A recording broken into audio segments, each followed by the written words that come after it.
Hello everyone, it's time for Adventures in Careerland. We're trying a whole different format today. We've got some video, we've got some audio, and we're broadcasting live from the Louis Riel School Division Broadcast Media Program. And we're very pleased to do that. This program, the Broadcast Media Program, is one of the signature programs of the 13 at the Louis Riel Arts and Tech Center in Louis Riel School Division. And as usual, this is our Adventures in Careerland podcast with our able and intelligent producers. We have Isabella with us. Isabella, how are you? Hey everyone, I'm good. And she's been producing this for the last 4 episodes. And we have Lily, who's at home right now looking Hello. after her life. I'm Lily. And Lily is also one of the student producers. This time we've also got Gabe from the Broadcast Media Program. Great, Gabe Ryu. And he's a special guest today. He's kind of a monitor. He's going to check things out. He's part of our big team. And our extra special guest is Bilal Ayyache, and he's at the University of Guelph. That's right. And of course, this podcast is all about student stories for students. It's about getting inspired by student stories and learning about the decisions people make while they're in school. What are their instincts? Who are the people they're meeting? And how do they make their calls as they move down the path of life and career? Always very difficult. In our last 4 episodes, we've had some great feedback from students because I actually use the podcast in my career development course, and students have actually responded to it. And they are telling me that they feel inspired by many of the stories. And a couple of stories from Lily and Isabella were especially inspiring, but we've had Eric Bao on, and we've had some folks on this podcast who are young, who are making decisions, who are open to possibilities of life, and it's very, very inspiring to us all. So we're very happy to start this podcast with a very important topic. What did you do on Halloween? What was your COVID Halloween like? I can tell you, we put a sign up at our house and said, no candy this year. Be safe. We'll see you next year. How about you, Lily? Now, Lily's from China.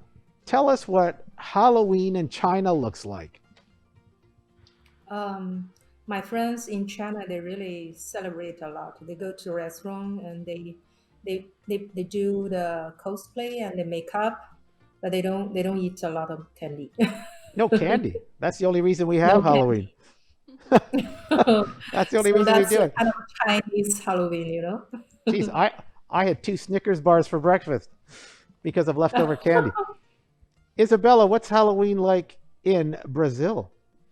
So Halloween has been celebrated quite recently. It is not like a Brazilian tradition or anything, but a lot of people do parties with costumes and all that. So yeah, I guess some of my friends got together like in small groups to just dress up and have fun. Oh, that's awesome. And Gabe, of course, our friend Gabe here for the first time. What'd you do on Halloween in Winnipeg? I watched horror movies for about 12 hours and then passed out. Okay. Gabe, that sounds very exciting. It is. Were you alone in the darkness of your basement or something? Well, of course. How else are you supposed to watch horror movies? As if there's any other way to watch them. Jeez. Gabe, that's fascinating. Anyway, Bilal is our guest today. Bilal, you come back a long way, and you're from Lebanon, and you spent time in Nigeria, correct? That's right. Yeah. What was Halloween like in Lebanon? I never experienced it, to be honest with you. The first time I ever had a Halloween experience was here in Canada when I came to Winnipeg, to be honest with you. Okay, so when you experienced Halloween for the first time, did you think this was nuts? It was amazing. I thought it was a really cool idea, just going out there, knocking on your neighbors' doors and taking like candy from them. You know, I used to go with my little sister, and I had the excuse of like, oh, I'm just there to watch out over her. But in reality, I was pretty impressed with the whole kind of like treats and everything. It was really cool. I thought it was amazing. So you kind of told your sister, here's how it works. Here's how we do Halloween in Winnipeg. Yep. One Yep. candy for you, two candies for Oh, me. Basically, exactly. Okay, well done. Well done, Bilal. Now, Bilal, you're honestly, Bilal, you're a special person in my life. We worked together. Bilal was a student of mine back at good old Nelson McIntyre, and Right. he graduated in 2016. And his journey was an interesting one. Tell us about your life in Lebanon and a little bit about your background and your parents and where you came from and what your journey was like to Winnipeg. Yeah, of course. I mean, how do I even start this? One of the most important people in my life are my parents, and they've went through a lot. They've done a lot to get me where I am today, and I 100% thank them for all the stuff that they've done. My dad, I was born in a refugee camp in Lebanon, the Badawi camp, and I grew up there for like 2 years, and then we moved to Nigeria. When my father decided to move to Nigeria, he did that just for the purpose of us having a better future and a better learning. In the refugees over there in Lebanon, the education is not that good, and unfortunately, even the teachers can't even speak English, and they do end up teaching the language, which turns out to be a really bad kind of mix at the end, you know. But one of our greatest things that my dad ever did was to get us out of there and take us to a place where, like in Nigeria, Kano, take us to a private school where we studied there, and we had the education that we took the education that helped me get here to Canada. And I remember when I first came here to Canada in say 2016? Yeah, 2016 in Canada. No, you didn't. Sorry, actually 2013. Sorry. Okay, sorry. 2013. Yeah. Yeah. So when we first came here, just the fact that we had that education background from Nigeria, it was a really strong kind of system. When we came here, like the math, the physics, the science, all that stuff was really easy on us. But then we had another challenge. It was the language, and we had to learn the English. I had an accent when I first walked in. We worked in the class. I had a really rough accent. It was kind of like a Nigerian English accent. So it was kind of cool seeing where I was before and where I am now with the whole development. It was really, really cool. So how did you feel, Bilal? Did you feel a bit like a stranger in a strange land? Did you feel At the beginning, embarrassed yeah. by your language abilities, or? I wouldn't say I was embarrassed by the language, but I would say that I felt like I didn't belong at the beginning because basically, I'll just tell you an example. Like back in Nigeria or Lebanon. In Nigeria, by the way, I went to a Lebanese school, right? So there's a lot of Lebanese people. There's a lot of Nigerian people. So there's a lot of diversity. It was really cool. It was amazing. When I first came here, the jokes that I used to say to my friends back in Nigeria, when I say to people in my school here, they were like, "What? Oh, what?" You know, it was there was a difference. There was I guess it was a shock. It was completely different, and schools were completely different too. Here, in Nelson McIntyre specifically, there was a lot of things going on, like varsity sports, junior varsity sports, and we never had that there. So it was all new at once. And then it was kind of hard at the beginning to kind of find the right groups of friends that will help you go to where you want to go at the end.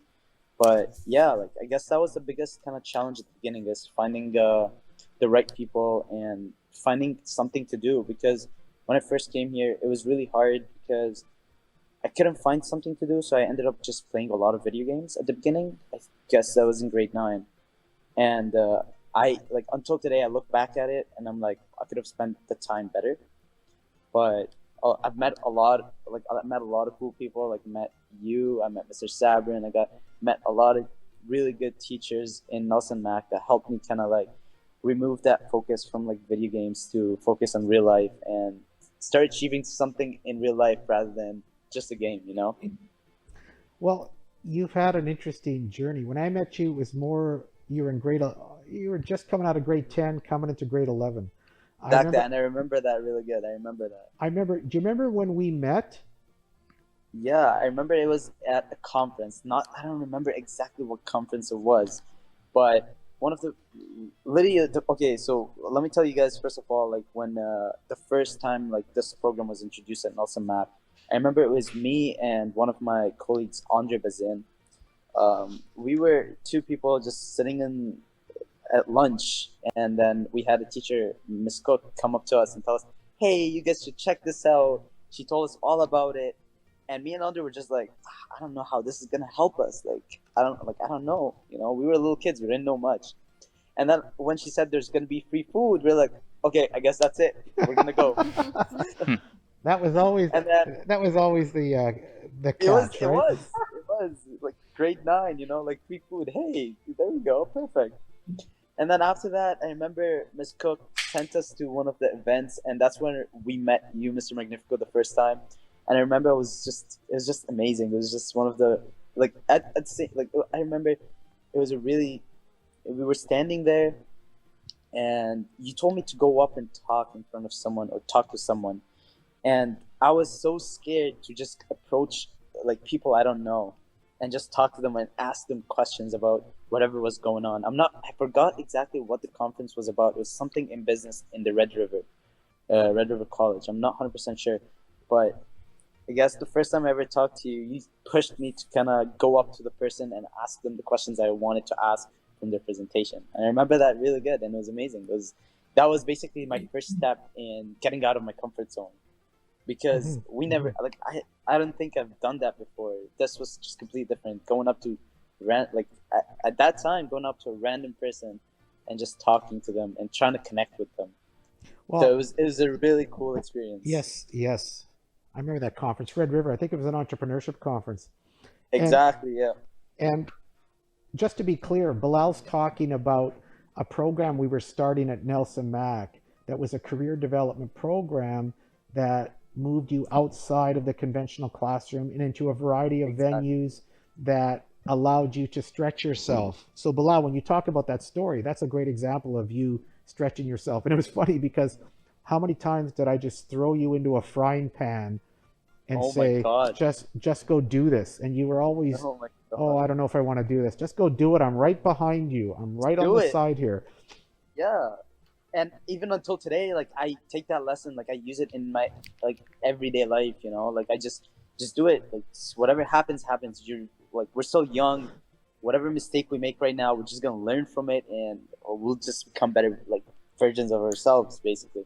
And like another example is what is it called? The Tiger's Den. We did the Tiger's Den. Yeah, the Tiger's Den. Now, just that was just something else. Well, just so people are aware, in Louis Riel School Division, I organized something called the Tiger's Den. We've organized it for 20 years. And it's an entrepreneurial day where we invite 30 businesses and close to 100 students. And they meet each other for the first time. They have to plan a product or a service, a problem that they want to solve, and they have to pitch it a dozen times in the afternoon. And Bilal's talking about a program in which he was involved. I think he did it for 2 years. So that's one of our signature entrepreneurial events in this division. And one of other things I really wanted to mention too, that when I first joined that program that Mr. Magnifico just described, one of our tasks or one of our things that we had to complete as part of the course is get some volunteering hours, right? And I never understood why a person would want to work for free. I never got that. The whole concept of working for free just didn't make any sense to me. And when I started volunteering at the St. Boniface Hospital, I remember I volunteered for a whole year. And at that time, I realized how important it is to kind of like take some of your time and give back to the community that you live in. And specifically for me, it was St. Boniface. When we first came here to Canada, I remember my dad was saying, hey, okay, this is it. This is where we're going to settle. This is our life.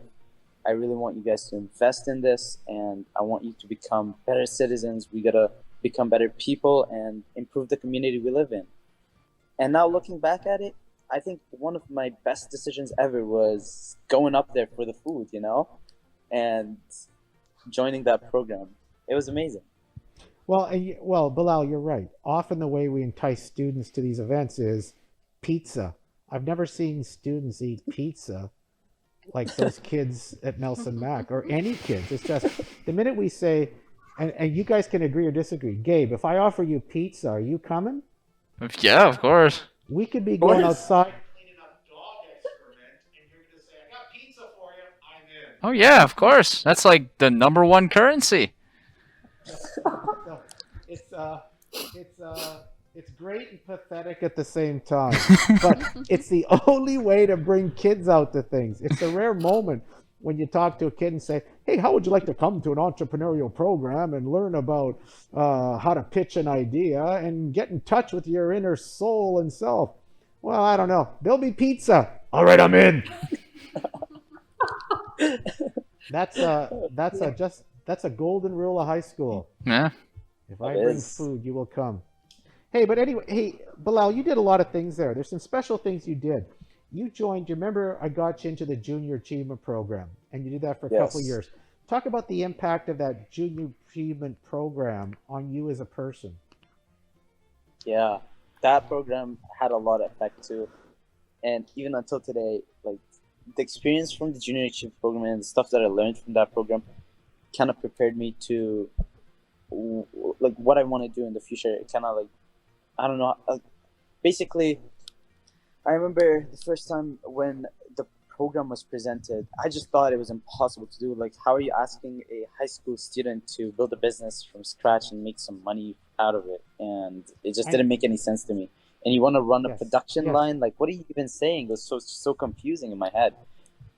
And then we started the program, and it was just started as kind of like, okay, we're just throwing out ideas, and then we started implementation, we started design, we started like building the product and selling the product. We started taking the product, going to malls and present it to people, listen what the customers really think about the product, and understand what the market wants, I guess. That was one of the biggest things that we learned from Junior Achievement, and that built a lot of confidence in going up to people and talking to them, because you had to present your idea and you had to convince them that your idea is a really good idea. And the other thing that it taught us is rejection is cool. You know, like there was a lot of times where like people walking in the mall and you go up to them and they don't even say hi and they don't even like say anything. And it's just like, okay, I guess the next person in comes, like I'm going to talk to them. I feel like that was the biggest lessons learned from Junior Achievement. And even until today, in third year here at university, like I've done a lot of things here at the University of Guelph too. I remember in my first year, I took it mostly to kind of like focus and get stabilized at the university, know my courses and everything like that, get familiar, because I came all the way from living alone, from living with my family to like living alone on a campus. So I took that time to kind of like understand what I really want to do at the university and where I want to spend most of my time at. In my second year, we started a community development project here in Guelph, where a lot of engineering students, by the way, at the University of Guelph, I study engineering systems and computer engineering basically. And we took that community, the engineering community, to develop basically we used the students to volunteer, we sent students out to volunteer in the community. And then my third year, that's when Junior Achievement comes in big time, is when I joined C-Base. Like C-Base here at the University of Guelph is an incubator program for businesses and for business students and engineering students and art students. And it was really, really cool because all the things that I learned from Junior Achievement helped me even until today. See, that's awesome. And that's interesting what you brought up, because I want to bring to the attention that while you're a systems engineer, your original career choice was to be a doctor. Do you remember that? Oh, yeah. And you wanted to be a doctor, and you told this story about why you wanted to be a doctor, about you listening to the doctor's voice. Do you want to tell that story? Because that's the embryo that starts you on a career path. And we got you to try so many things and move on. We're going to talk about other pieces in a minute. But the doctor thing didn't work out. Talk about that a bit. You want to be a doctor, and why didn't it work out for you? Sure, yeah. I guess we can start off by, first of all, thanking Mr. Magnifico for teaching me how to tell stories. remember the first time, like, before my interview, I went to Mr. Magnifico and he told me, hey man, it's all about your story. You don't have to have a whole kind of like thing set up, a script set up. No, just go in there, tell whatever's in your heart, make them feel whatever you're feeling, and that's it. That's what you gotta do. And I took his advice, and basically when I walked in there, I remember talking about the experience, why I wanted to become a doctor. And I remember one of, like, okay, so I guess I'll tell you the story here too. I'll share it again. So when I was a little kid, there was this little girl too, you know, and we were always together the whole time. And I remember I did something. I'm not sure what I did. I completely forgot, but I did something that pissed the girl off. And we were on we called it seesaw. I don't know, like Lilo. Yeah, So yeah. swing basically. On the playground. Exactly, on the playground. And then I completely forgot what I did, but she just puts her hand in front of the swing, and then I just fly straight out of the swing, land straight on a rock, and like I think it was right here. Like, do you see that scar right here? Yes. That's the Yeah. scar. Yeah. And then I remember when it was like I was dizzy, I couldn't see anything. I stood up, there was blood everywhere, and I kind of like I just fell on the ground. Next thing I remember is waking up to to one of the doctors, like, telling me, hey, it's gonna be okay, everything's gonna be fine. And that kind of like made me want to really become a person who would improve people's lives, or help others, like heal other people, and basically a doctor. I wanted to become a doctor after Well, that. and the power of that When I was a story, yeah, and the power of that Yeah, it story is- was you felt the compassion of that doctor. Do you remember? And Yeah, I remember. and you heard his voice when you were kind of unconscious, and Exactly. you told such a powerful story to me when you were like a grade 11 student in my office, and I thought right away, you have to tell this story to people, because It is. that's the connection. The irony of all that is you're not a doctor, and you're not going to No. become a doctor. You know what? Because one of the things we learned in this program is, hey, it's okay to try something different. I remember when I was in high school, I loved biology. I used to do really good in my biology classes, and I thought that would be the perfect thing for me, you know. But then once we started trying different things, we tried the hovercraft challenge, and look at it. Look at us now. We're You remember the engineers. hovercraft challenge? Yeah, that was Remember? the main reason I went into engineering. But I remember a great moment in the hovercraft challenge. Do you remember? We were the hovercraft challenge was sponsored by the Canadian Manufacturers and Exporters in Manitoba, the CME, the place run by Ron Kozlowski. Shout out to Ron, good friend. And we were we had to build a hovercraft, and we were competing against schools from all over Manitoba. And we were in a drag race. And I remember this story succinctly, when our bladder on our hovercraft didn't work, and we had prepared for problems like that. But we had to race, and we couldn't race because our bladder broke somehow. Do you remember that? And then Bilal Yeah, I remember. pulls out this kit, this emergency kit, and he starts pasting up this thing, and he puts a new bladder on, he makes it work, and he did it calmly, like purposefully, got it done. We raced, and we won the drag race. But it was crazy. I'll never forget that incredible piece of problem solving from you. When you saw the problem, you prepared, anticipated that something might happen, you had the tools, and you made it go. I always thought this kid has the engineer and the problem solving seed in him. So it's kind of cool that you went off and became that doctor. Do you remember that scenario? Do you remember it? Yeah, I do remember that scenario. I mean, one of the things, like, I was really like during the design phase of building the hovercraft, there were so many times where, like, I ended up burning something, and I don't understand why. So I always had an extra of everything. You know, that's one of the things I learned. Yeah, It's if just be Bilal was prepared. working on the project, we could smell it because something was on Oh fire. my God, Mr. Sabrin probably hated me then. I burned so many of his batteries, burned so many of his motors. Yeah, I you feel cost really us a bad lot of for the money, but parents. that's okay. That's okay. No, it was one of the Um, best experiences ever. It just showed me that hey, like you can try something else, like you can try something new, and yeah, ended up going into engineering. Okay. Hey, do you guys have any questions, Lily or Isabella? yeah, I have one question. At the very beginning, Bilal, you said when your family moved here in Canada, you are very young, right? Grade 9 or something. And it's all the decision made by your parents, right? You followed your parents to be here.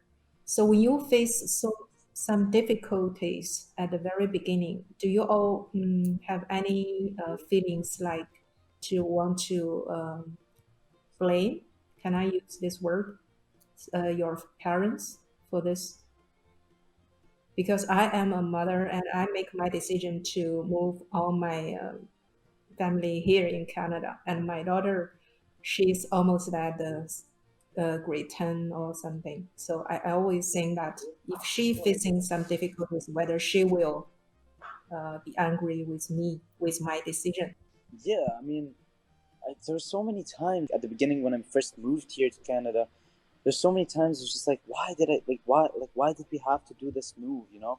And one of like I had a lot of friends back in Nigeria. I had a lot of good people in my life, and it was the fact that I had to restart everything again from scratch was really really scary.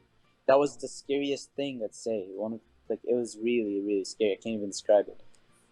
But then as time went through, as time went on, I remember the first kind of like 3 weeks, 4 weeks, I was having a little bit hard time at high school, and I really hated it. I really hated it. But then it kind of got better and better, and I just accepted the fact that hey, you know what?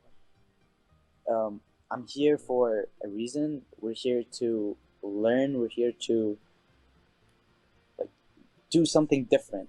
And instead of thinking about it as a bad thing, I started thinking about it as a great opportunity. Yes. And that's why I started getting more interested in self development rather Yes. than just Yes. playing around in the school. Well, didn't you also work at A&W? Like, did you have some jobs? Yeah, I worked. Or I worked at Starbucks? You were Starbucks. You're a barista, weren't you?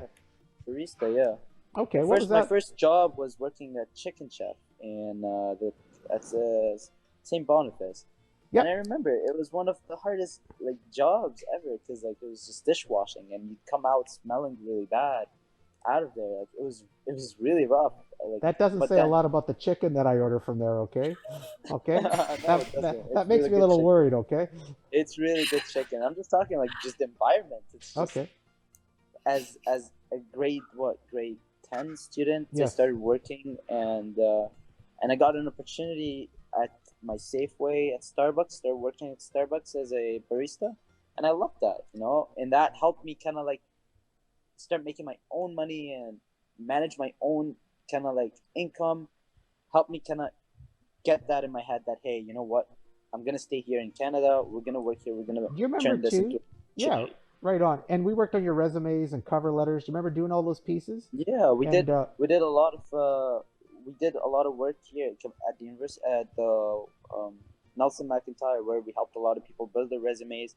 I remember someone helped me build my resume to get that first job, to get that yes. chicken chef job, Yes. and I really wanted to kind of give back. So we started mentoring people on how to Yes. build their Yes. resumes. It And was that was really part of cool. the program we developed, right? It was Exactly, that was part of the kids program. coaching kids, which is a very Exactly, powerful model. We really enjoyed it. Hey, it want to was ask you? because Yeah, go ahead. yeah, it was a really powerful model because basically one of the things as a kid, basically, you really never wanted to like hear that you're wrong, which is foolish, yeah. But like, you always wanted to hear opinions of people your age, so you don't feel like you're judged or anything like that. So I remember that program did that perfectly. You did a really good job in helping like learning, like in the learning process, because basically it was a student, a grade 10 talking to grade 9, for example, telling them, hey, when I was at your same spot, I did this to get this job, and I did this to improve my resume, and when I went to the interview, we talked about this and we talked about that. So Right. I Right. think that model was really really successful. Oh, good. Hey, I want to say something about one of your crowning achievements, though? Do you remember we were working on it too? I don't know sure for our listening audience. Bilal became a Loran scholar. And if you're thinking, well, what is that? Then I'm going to tell you. That means he won $100,000 scholarship, 100K. That's a lot of dough.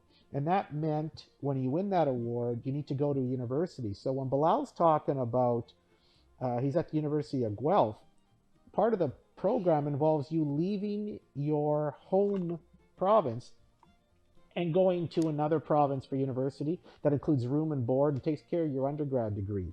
And you had the courage to apply for that program. You were sponsored by the student services program at the school at the time. Mm-hmm. And you have to apply for that. Do you remember how long we spent rehearsing and going through your story in that office? Yeah, I remember. It was a really cool kind of experience. It just made me realize a lot of things that I didn't know about myself, to be honest with you. And that's the power of it, right? The more you talk about yourself, the more it was we started reflecting, putting basically. yes, all the reflection. And the more you reflected about yourself and you started sharing your stories, the more you began to see the depth and breadth and possibility in every one of your stories, the more compelling your personal narrative became. And because Loran had an interview process, you had to have good marks, which you had, but without the experiences, we always call them, without collecting your dots. Remember we talked about connecting your dots. Got to collect them first. That. Without you collecting your dots and then starting to connect them, and when we met in the office for hours, we met for hours talking about it, then your interview may not have gone as well. Talk about that interview that you had with Loran and how effective it was. Of course. Of course. The Loran scholarship interviews, a lot of people think that it's an intense interview. No, it's not really. They really just want to know who you are. They want to know your story. They want to know what you're about and what you're passionate about, right? And I remember the first time I walked into my first interview, I was so scared. I was like, man, like this, if I end up getting this scholarship, it's just going to make it so much easier on my family. Like my family don't have to worry about paying for university, or I don't have to like work as hard to like pay off the university. I don't want to graduate with like debt. All that pressure was on me. I remember it was on me the first interview, and I completely bombed that interview. I didn't really do good at all. Like my first interview, it went really bad. But then I remember the second interview. I was just like, hey, you know what? Like, it is what it is. Let's do it. We're gonna walk in. We're just gonna talk about myself. We're gonna talk like, I think one of the biggest things that when we had that Mr. Magnifico, when we were talking about all that experience, it kind of built the confidence in me. It helped me kind of be more comfortable talking about myself, let's say. And then when we went in there, I literally just started talking from the heart. Instead of having something planned, scripted, no, it was all from the heart. And I feel like that's always the way to go, rather than having something as a script. I remember the interview, I told them about the doctor story that I just told you. Because they asked me, like, what program are you, like, thinking of? And I was like, biomedical sciences at the University of Guelph. Why do you think this is a good program for you? I told them the exact same purpose I told you guys in, like, the last couple of minutes. And then there was just a lot of, like, the interview, like, I can't remember, because the interview is, like, 5 years ago. It's been 5 years ago. I can't remember exactly the questions or anything like that, but it was all just personal questions. They really just wanted to know who I am. And with the whole kind of like connecting the dot thing, I think the fact that I review, like the self-reflection helped a lot, because I was able to connect all the dots together and well, they were really interested. I Yeah. remember part of that because we debriefed it after, and they really wanted to know about your junior achievement experience. They really wanted to know about your hovercraft experience. 100%. They really, One of the and biggest- so you choosing those experiences piqued their interest. And because you had a great experience and you lived the experience, if it just flowed out of you. Exactly. Like I remember, like if I'd say like what helped me get the Loran scholarship, I'd say one of the biggest things is joining that career development program. starting my volunteering experience at the St. Boniface Hospital, doing the hovercraft challenge, working with a lot of different And people, Special and Olympics. You also were keen on Special Special Olympics. Olympics too. We Yeah. volunteered with the Special Olympics. It was really cool. And then the junior achievement and the sports in school that we did, badminton, the soccer, all that stuff, like that all helped a lot with the application for sure, because it created the stories. It wasn't that, oh, I did this, I finished this challenge. No, it was more about like, oh, when we were at this challenge, this happened, and the whole team was freaking out. We didn't know what to do. The bladder went off, and we were all stressing. We were all scared. We didn't know what's gonna happen next. But then we all worked together as a team to figure out how we're gonna make this. How are we gonna solve the problem we're in right now? Yeah. And we ended up solving that problem. And the fact that when you tell them we ended up winning, but we had no idea that's gonna happen. At school, That's right. Nelson Mack, first time ever getting into something like that. Never done anything like that before. In junior achievement and the hovercraft challenge, winning both challenges like flawlessly, it was amazing. And Well, the well, it smile on wasn't their face. flawlessly. Okay. But we did. Yeah. Hey, yeah, Nelson we cried. did win. That was good. Nelson cried. Hey, Isabella's got a question for you. Yeah, go ahead. Just listen to your whole story. It's so interesting how you grew from just someone that just came into Canada and you're trying to adapt because you're not so familiar with the culture or the jokes. And then you did so many opportunities, like you volunteered at the hospital, you worked. What would you say was the most impactful moment for you when you were growing up here, and then before you transitioned to another province to start your university? I'd say, like, to be 100% honest, one of the biggest impacts or biggest, like, most important things that made that turn is joining that career development program, and kind of like, instead of just focusing on school and getting the grades, I started doing more stuff, like more practical stuff, and investing in my community. I feel like that was the biggest turn because it created a character that wasn't there before. When I was in grade 9, I was completely different from when I was in grade 10. Two different mentalities, completely different mentalities. And when I went into grade 10 with that new mentality that I gained from joining that program, it kind of motivated me to keep going forward and keep trying to do what I'm passionate about. Because one of the biggest things that this program, and the most things I loved about this program, is that Mr. Magnifico gave you the option to choose whatever you were passionate about to do and whatever you enjoyed. I remember the business, when we went to Special Olympics, it was because I told him specifically, Mr. Magnifico, I'm really interested in sports. He was like, okay, you can invest some of your time here and help these people out. I was like, okay, sounds good. When we did the junior achievement, I told him, Mr. Magnifico, I did this electrical class and I loved it. I want to do more, but I can't get it in a course right now in grade 11 at Nelson Mack. He's like, hey, I got this program for you. Let's start a team. We did it. Junior achievement. We don't have any business entrepreneurship. We went to a lot of entrepreneurship conferences, but we never had the chance to use that, apply that at the school in Nelson Mack, because we were a really small school. What, like 400 students, Mr. Magnifico? No, about 250 or so. 250. Yeah, Yeah. exactly. And we didn't have the chance to, like, and then that program gave us the opportunity to get out there and experience the outside rather than just staying inside school and focusing on school only and sports. So I feel like that was the biggest turn that helped me kind of change, like when I helped me adapt when I left the province, when I left Manitoba to Ontario. One of the biggest reasons, like how, like it helped me a lot during university and finishing my degree in engineering. I hope that answers the question. That's a great answer, Bilal. And here's the thing, we're coming to the end, Bilal. And you know what? Here's what I love about you, and here's what is so powerful. When you were approached to join that career development program, it's called the Imagine program at Nelson. That's what we started. Do you remember? You helped me on the website and all kinds of things. Yep. You didn't want to join.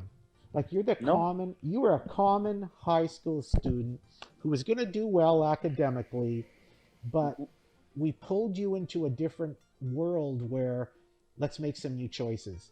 Let's go Yep. outside of the school walls. Let's turn our classrooms into anywhere we decide to Mhm. make a classroom. So when you did that, you were just an average kid when I met you. Nice kid, smart. You've blossomed. I love when you said, you know what? I had to learn how to talk about myself. I think you've done that, Bilal. I think Thank you. you've learned how to talk about yourself. And let me tell you, like, I remember the first time they offered this program, I was really scared because I thought that it's gonna damage my marks. But no, like, every student out there, like, I encourage you to try new things. And yes, marks does matter, but there's more important stuff. Being able to talk to people, being able to think, being able to, like, be creative, innovative, and, like, until today, that, like, has been my biggest kind of, like, I'm really happy about the decisions that I made there. Like, that was one of the best decisions ever, joining that program. Well, you know what, Bilal? I'm so proud of you. Thank you, Mr. You're one of my Thank other you. sons. I have my real sons. You're one of my other sons. And I always feel a great twinge. When I see you on LinkedIn and you're doing all your great work and you're joining another entrepreneurial social enterprise, I feel nothing but warm and fuzzy inside. So congratulations. It's all on- from you, Mr. Magnifico. You No, helped a lot. And no, I gotta you're- give you credit for that. No, you're the guy who makes those calls. Remember, I talk to a lot of kids. Not every one of them takes me up on my offer. You did. And that's what happens. Without the mentorship, Mr. Magnifico, like, your mentorship was just amazing. Like, it You know what? directed me to where I needed to be. You're being too kind. You made the calls. You're going off and doing great things. And we expect nothing but great work from you in the future. Thank So you that- very much, hey, Mr. Magnifico. I want to thank everyone today. Bilal, thanks so much for communicating Thank you with us very from much. the University of Guelph. You're one of our proud students from Louis Riel School Division.